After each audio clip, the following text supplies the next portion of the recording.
ಶ್ರೀರಂಗಪಟ್ಟಣ ಸಾರ್ವಜನಿಕ ಆಸ್ಪತ್ರೆಯಲ್ಲಿ ಸರಿಯಾದ ಚಿಕಿತ್ಸೆ ಇಲ್ಲದೆ ಸಾರ್ವಜನಿಕರು ಪರದಾಡುತ್ತಿರುವುದಾಗಿ ಆರೋಪಿಸಿ ವಿವಿಧ ಸಂಘಟನೆಗಳಿಂದ ಆಸ್ಪತ್ರೆಗೆ ಮುತ್ತಿಗೆ ಹಾಕಿ ಪ್ರತಿಭಟನೆ ನಡೆಸಿದರು.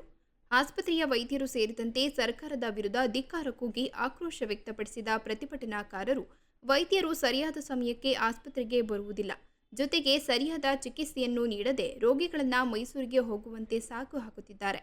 ಬಡವರಿಗೆ ಅನುಕೂಲವಾಗುತ್ತಿದ್ದ ಕೇಂದ್ರ ಸರ್ಕಾರದ ಜನೌಷಧಿ ಕೇಂದ್ರವನ್ನು ಮುಚ್ಚಲಾಗಿದೆ. ರೋಗಿಗಳಿಗೆ ಸರಿಯಾದ ಚಿಕಿತ್ಸೆ ನೀಡದೆ ನಿರ್ಲಕ್ಷ್ಯ ವಹಿಸುತ್ತಿರುವ ವೈದ್ಯರ ವಿರುದ್ಧ ಕ್ರಮ ಕೈಗೊಳ್ಳುವಂತೆ ಆಗ್ರಹಿಸಿದರು.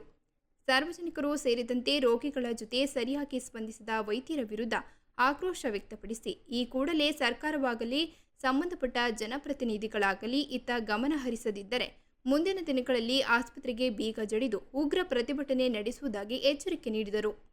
ನಡ ಮಾಡಿಬಿಟ್ಟಿದ್ದ ನೋಡಿದೆ ಅಥವಾ ನಿಂದೇನಪ್ಪ ಸಮಸ್ಯೆ ಅಂತ ಸ್ಟೆಥೋಸ್ಕೋಪ್ ನೋಡಿದೆ, ಯಾರಾದ್ರೂ ಇದ್ರೆ ಅವ್ರ ಯೋಗ್ಯತೆಗಳು ಡಾಕ್ಟ್ರೇ ಅಲ್ಲ, ಎಲ್ಲೋ ಯಾವ್ದೋ ಒಂದು ಇದ್ರ ಮೇಲೆ ಡಾಕ್ಟರ್ ಬಂದಿಲ್ಲಿ 3 ಲಕ್ಷ 4 ಲಕ್ಷ ಸಂಬಳ ಕೊಡ್ತಾರೆ.